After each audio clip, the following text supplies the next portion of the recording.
This is a short essay called What is Truth by my teacher Adidar Samraj, known some years ago as Bubba John. Bubba means brother. This was written in 1977, and I will comment on it as I read. So what is truth? Well, Adidar talks about truth as being that which was never born and will never die. He talks about truth as being a reality with a capital R. We can refer to it as real God, but certainly not the God of religion, general religion. What is truth is already the case, he would say. It's now, in this minute, in this second, in this iota. Truth is now. And it has nothing to do with words. It has nothing to do with objects. It's a reality with a capital R that exists just as air exists. The beginning of the commitment to truth is in radical revulsion. The beginning of the commitment to truth is the revulsion. So why would you want to commit yourself to truth unless you are fed up with everything that's untrue? Conditional life is temporary, forever changing. It's not stable. Relationships aren't stable. We can guarantee that we will be able to continue to breathe no matter which room we go into, no matter whether we go outside, no matter whether we go in a car. We've got faith, inherent faith, that we will be able to breathe no matter where we are. We will be able to have air wherever we are. Well, that is the stability of being able to breathe. But there is also this stability of God, of reality with a capital R, of truth. But you need to feel this revulsion to conditional life, this, I'm fed up with it, I can't deal with this anymore, I need to find something greater. Confinement. So the beginning of the commitment to truth is in radical revulsion to any confinement by the destiny or the limits that are or could be set before us. It is all limited. Conditional existence is all limited.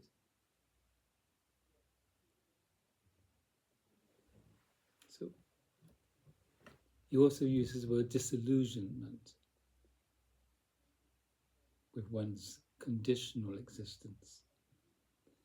But even so, the realization of truth, even if you're committed to it, the realization of truth is not attained by any reaction to the present conditions of existence. However, that's what happens. We react to the conditions of existence.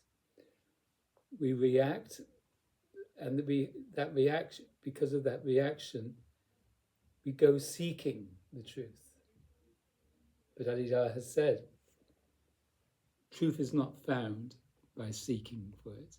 We've got to stop seeking in order to find the truth. And it's not attained by any present moment. Whatever is the truth, it must be true in this moment, not elsewhere, not seeking elsewhere for the truth. Though truth is found there as well, but truth is here in this moment when we stop seeking. It must be always already true, both in and prior to every moment of space-time. Truth is even prior to what you see, prior to books, prior to knowledge, prior to all of conditions. Air is prior to any explanation of it.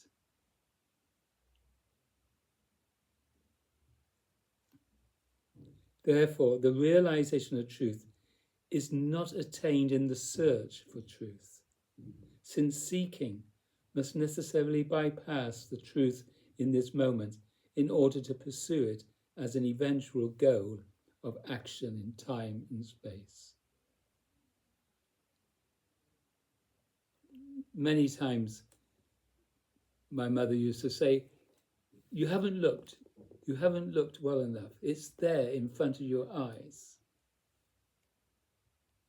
Well, there is a saying about the nose, isn't there? There's a saying, can't think what it is now. But my mother often would say, you haven't looked. I can't find it, Mummy, you can't find it. And look again. And we find it when we stop looking. See what I mean? You are rummaging in the drawer.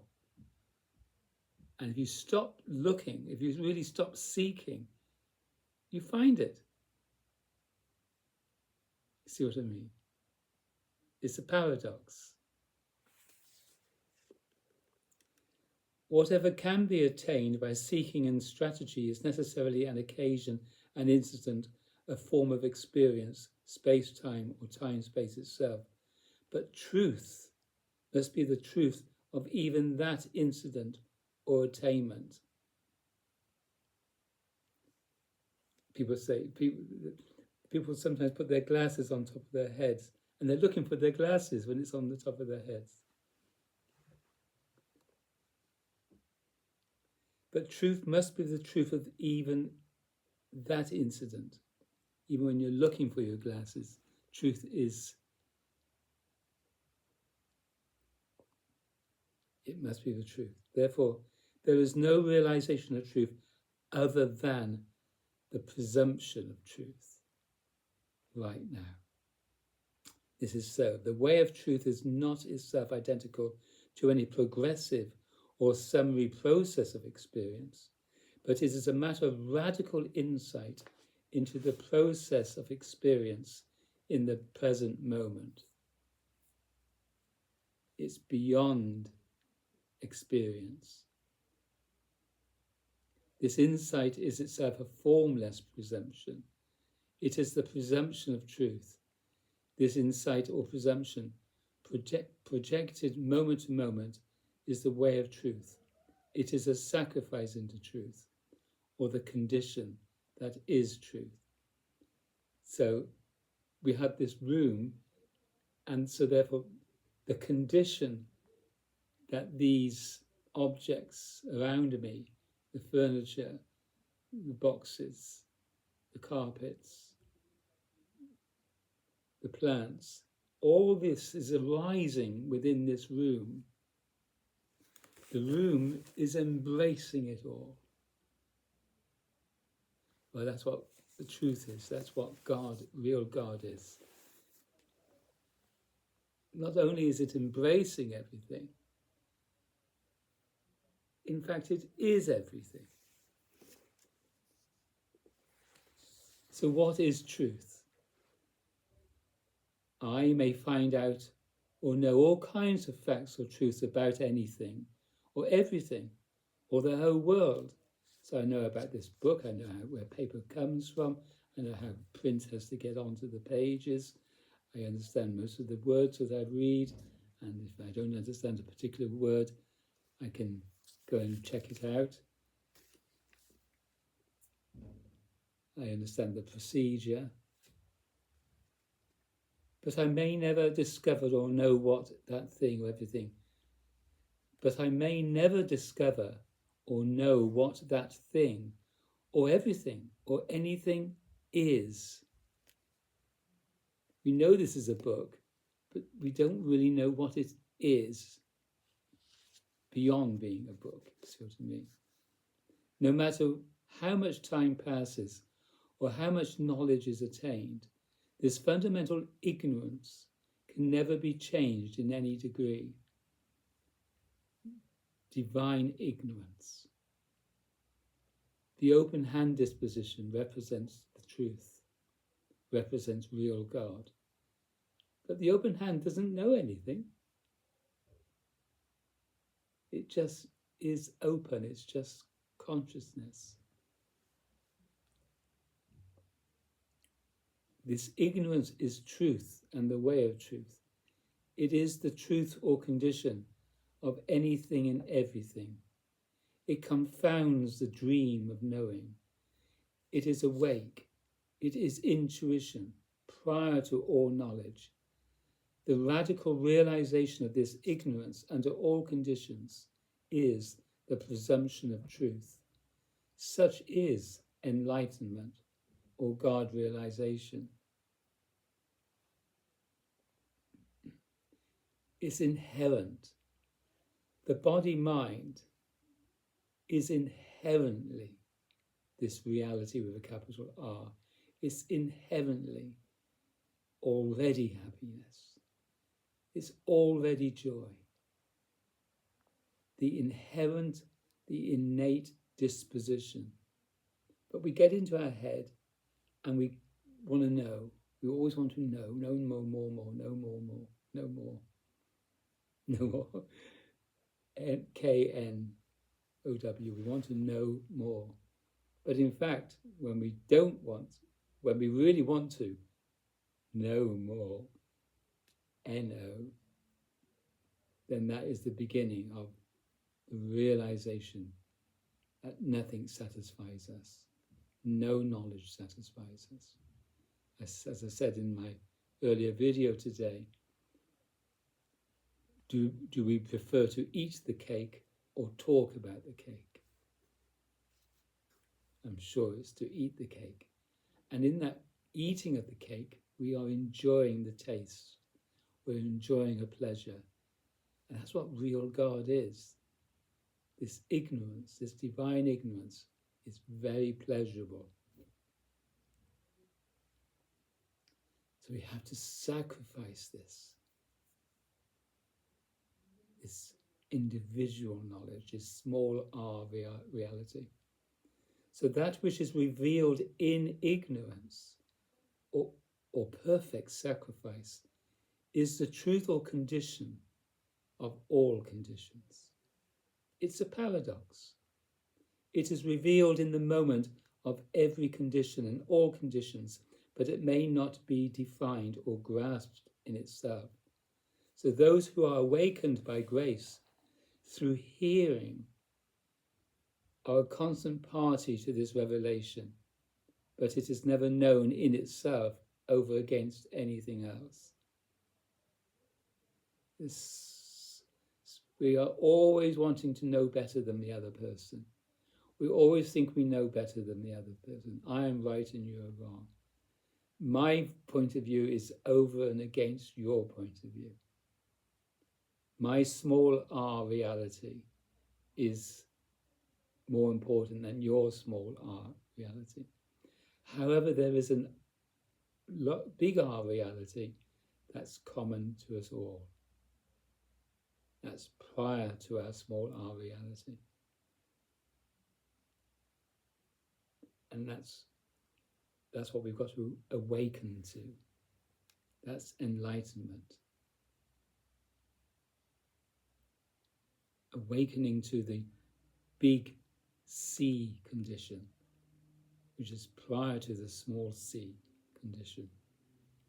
So fear and revulsion account for most of the spiritual adventure of mankind.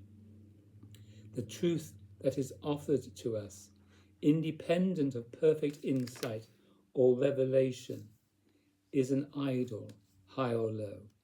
That which may be sought and found is not God. We idolize knowledge. We idolize certain objects and people, but that's not God. The vulgar world is an offering of elemental idols, but fear and revulsion may escape what is vulgar, and then what is proclaimed as truth is subtler than the elements. Spiritual proclamations offer us idols of inwardness, idols of the better part, idols of highness, idols of the subtlest and highest. At last the idol of origin is offered. Since we are what we appear to be, the creator of it would seem to be truth. Therefore men worship and seek visions of the creator, but we do not worship truth as creator, origin or source. We worship the creator, the origin, the making source of God or truth. The truth is valued as a way of valuing or preserving the world and our pleasurable independence of invulnerability. We worship the Creator because we value and cling to the world and our present and future life or self. We are afraid. Our worship of the origin, the subtlest, the highest, the high or higher, the better part, or what is within us is an expression of the same motive that pursues the idols of vulgar experience, the idols of sensation and release. More assumptions. We assume there's a creator God. It seems logical that there's a creator God.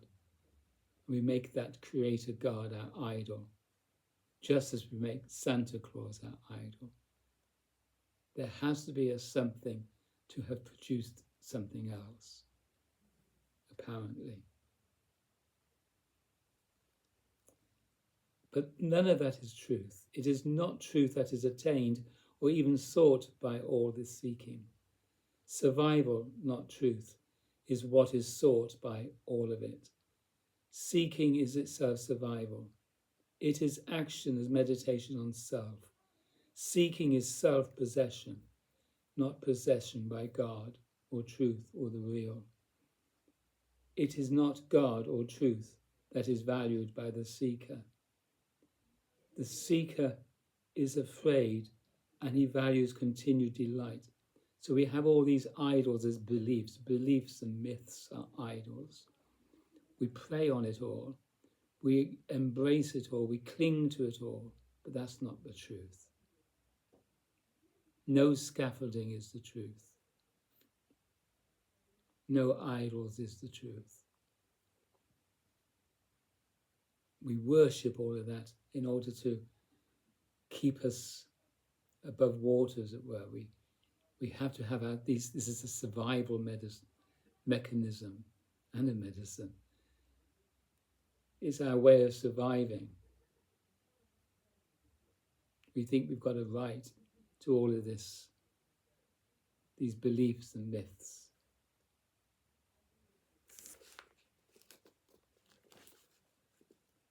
The seeker is afraid and he values continued delight. He turns to pleasures of the body, within the body, above the body, or at the origin of the body, in hope of continuation. He turns because he values what he is, not what is truth. But he does not know what a single thing is, not even his own self. If this ignorance were realized to be the present truth of the motivated self, then truth, and not any goal or idol, would determine the way. Therefore, the matter of truth is the matter of present insight or penetration of the circle of experience, seeking and self-possession. Truth is that to be realized, which is beyond all of one's conditional knowledge, conditional experience, thoughts and feelings. It's an actuality that must be realized. Truth is the condition of conditions. It is not itself a condition. It has no independent objective or subjective existence. Whatever is presently arising as a spontaneous condition, truth is not other or objective, nor inner and subjective relative to it. Truth is simply the condition, with a capital C, of the present condition.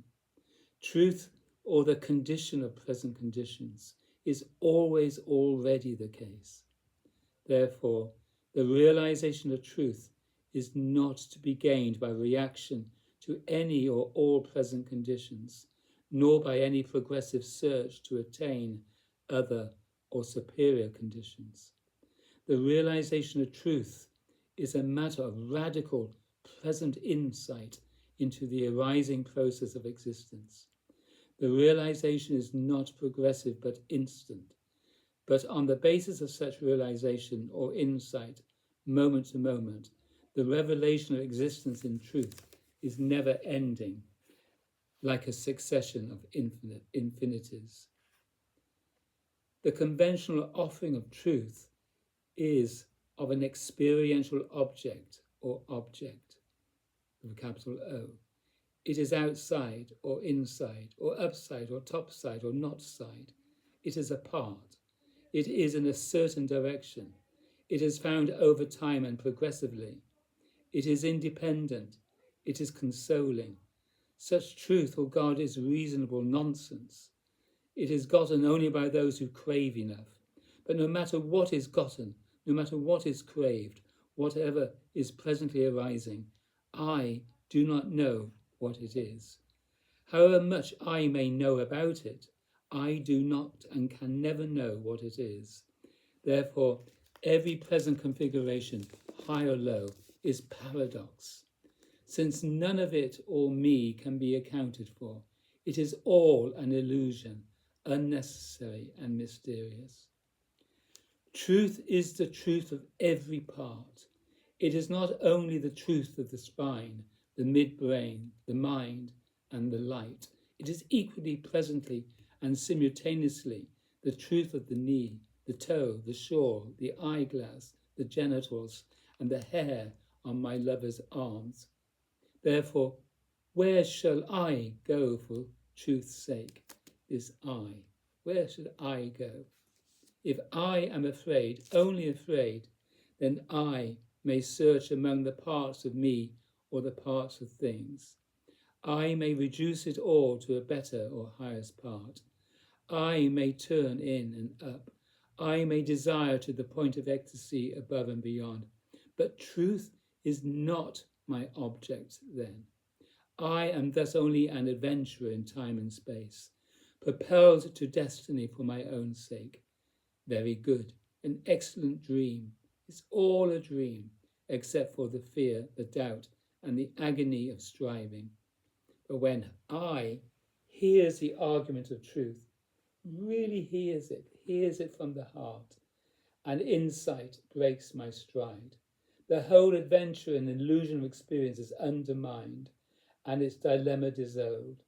When I am confessed in ignorance, then all that is arising is no longer confounding and motivating me to objective and subjective absolutes. Then all pairs have become a paradox, all of duality, and the way of truth is not a path to anywhere that is truth, but it is truth itself. Sacrifice of self and everything in the condition of our mystery. Adidas says, truth is surrender of the whole body I into happiness, no matter what arises. When we can surrender this so-called I, then we are simply living and abiding as divine ignorance. Where, like the open hand, it does not know what anything is. The open hand can embrace all kinds of knowledge, all books, all fascinations, all experiences, all objects, all people. The open hand can embrace the whole world, but it doesn't know what a single thing is. See, the hand doesn't know what a single thing is. That's divine ignorance. That is enlightenment. That is awakening to the truth of that which always exists, no matter what, was never born, will never die. It is always already the case.